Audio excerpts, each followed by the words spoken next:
ఒకప్పుడు ఒక చిన్న గ్రామంలో ఒక ఘనమైన అరణ్యంలోని హృదయానికి ఆనుకుని ఉండేది లిటిల్ రెడ్ రైడింగ్ హుడ్ అనే ముద్దైన చిన్న పాప. ఆమె పేరు ఆమె ప్రియమైన అమ్మమ్మ ఎంతో ప్రేమతో తయారు చేసిన ఎరుపు టోపీ గుడ్డ దుస్తులతో వచ్చింది.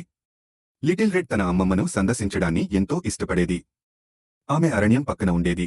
ఒక అందమైన ఉదయాన్నే ఆమె తల్లి తాజా పాకమును మరియు తేనె జాడితో నిండి ఉన్న బుట్టను ఆమె అమ్మమ్మకు తీసుకెళ్లడానికి ప్యాక్ చేసింది.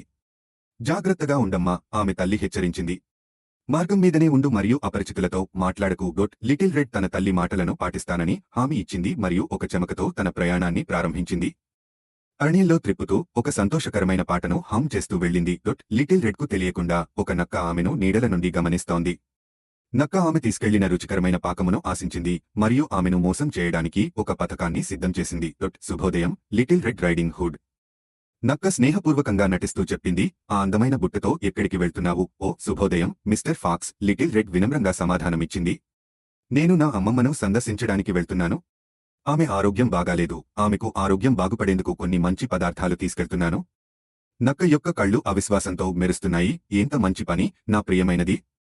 కాని నీ అమ్మమ్మకు అక్కడ తోట నుండి కొన్ని పూలు తీయడం మంచిదని అనిపించడం లేదా? ఆమె ఎంతో ఆనందిస్తుంది. లిటిల్ రెడ్ ఇది మంచి ఆలోచన అని అనుకుంది మరియు తోటలో పూలు తీయడానికి వెళ్ళింది. ఈ అవకాశాన్ని ఉపయోగించి నక్క వేగంగా ఆమె అమ్మమ్మ ఇంటికి పరుగెత్తింది. ఆమె ముందుకు రాబోతుంది. అమ్మమ్మ ఇంటికి చేరుకున్న తరువాత నక్క ఆమె మంచం వద్ద విశ్రాంతి తీసుకుంటున్న అమ్మమ్మను కనుగొంది.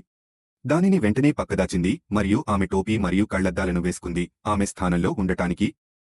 అంతలో లిటిల్ రెడ్ పూలు తీయడం పూర్తి చేసి అమ్మమ్మ ఇంటికి చేరుకుంది. తలుపు తట్టి, అమ్మమ్మ, ఇది నేను, లిటిల్ రెడ్ రైడింగ్ హుడ్. నేను మీకు కొన్ని పాకములు తీసుకెళ్లాను. నక్క దాచుకున్న స్వరంలో సమాధానమిచ్చింది. లోపల రా, నా ప్రియమైనది.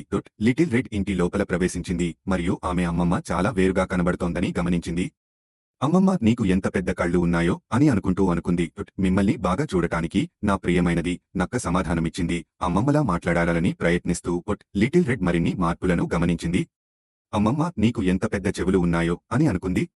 మిమ్మల్ని బాగా వినడానికి, నా ప్రియమైనది, నక్క సమాధానమిచ్చింది. ఆనందాన్ని దాచిపెట్టడం. చివరగా లిటిల్ రెడ్ ముక్కు దంతాలను గమనించింది.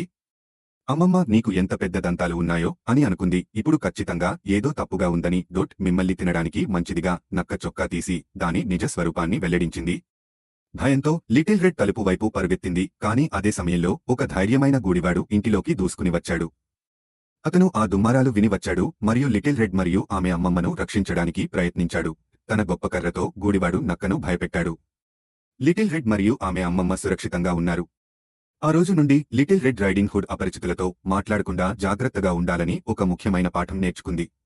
ఆమె ధైర్యమైన గూడివాడికి కృతజ్ఞతలు తెలుపుతూ భవిష్యత్తులో మరింత జాగ్రత్తగా ఉంటానని హామీ ఇచ్చింది.